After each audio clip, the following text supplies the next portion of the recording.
Where's the fun in waiting? Play Sit and Go tournaments 24/7 only on Ace 2-3.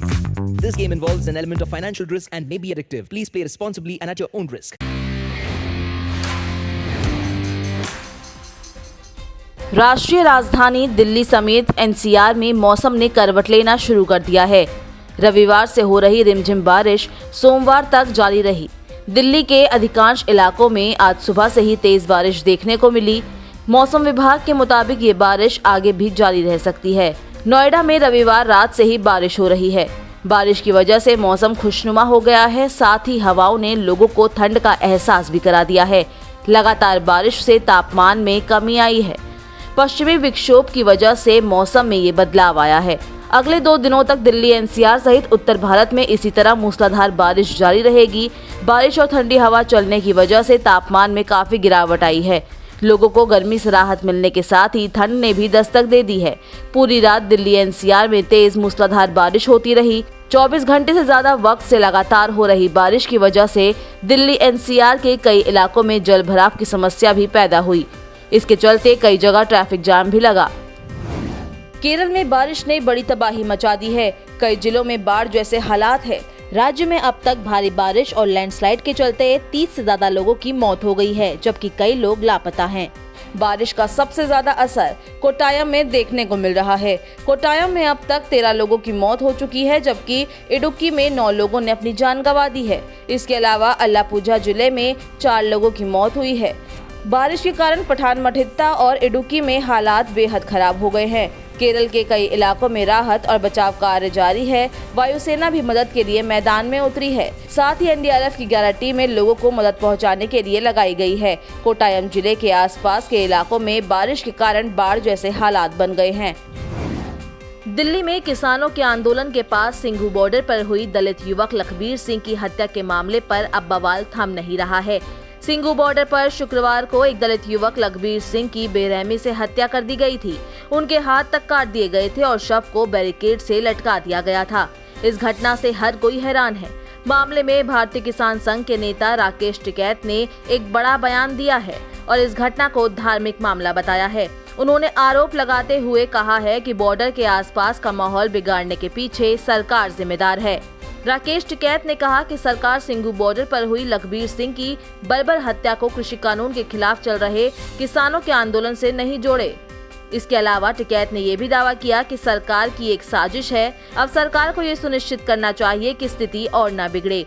Tikait ने कहा, निहंगाओं का कहना है कि ये धार्मिक मामला है और सरकार को इसे किसानों से नहीं जोड़ना चाहिए। हम उनसे बात कर रहे हैं और उनसे कह रहे हैं कि उन्हें फिलहाल यहाँ रहने की कोई जरूरत नहीं है। सरकार स्थिति को बिगाड़ सकती है। जम्मू कश्मीर में गैर कश्मीरी मजदूरों को आतंकियों द्वारा लगातार निशाना बनाने के बाद पुलिस ने इमरजेंसी एडवाइजरी जारी कर दी है। इसके तहत कश्मीर में सभी गैर स्थानीय मजदूरों को पुलिस और सेना के कैंपों में लाया जाएगा।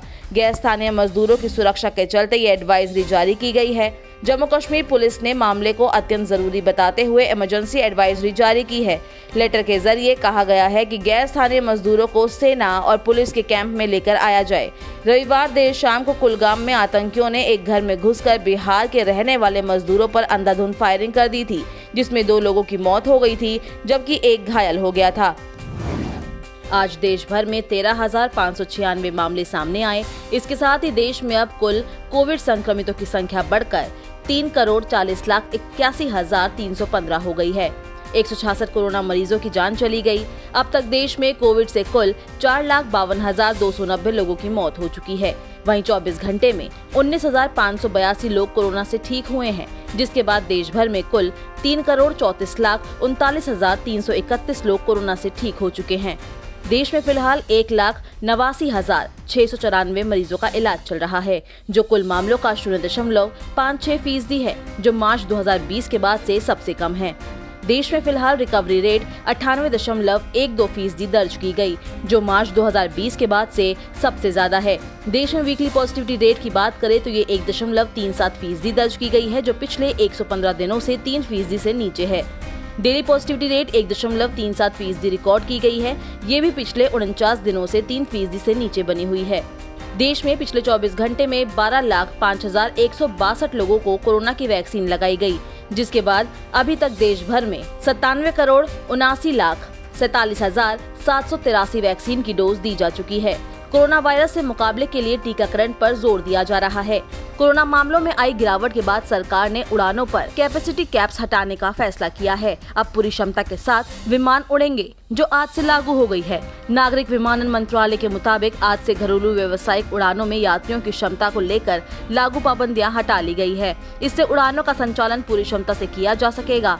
इस रियायत के साथ सरकार ने यात्रियों से पूरे कोरोना नियमों का पालन करने के लिए कहा है। सितंबर में सरकार ने घरेलू उड़ानों की यात्री क्षमता 72.5% से बढ़ाकर 85% कर दी थी। इससे पहले मिनिस्ट्री ऑफ सिविल एविएशन ने जुलाई में डोमेस्टिक फ्लाइट्स की कैपेसिटी को 50% से बढ़ाकर 65% किया था।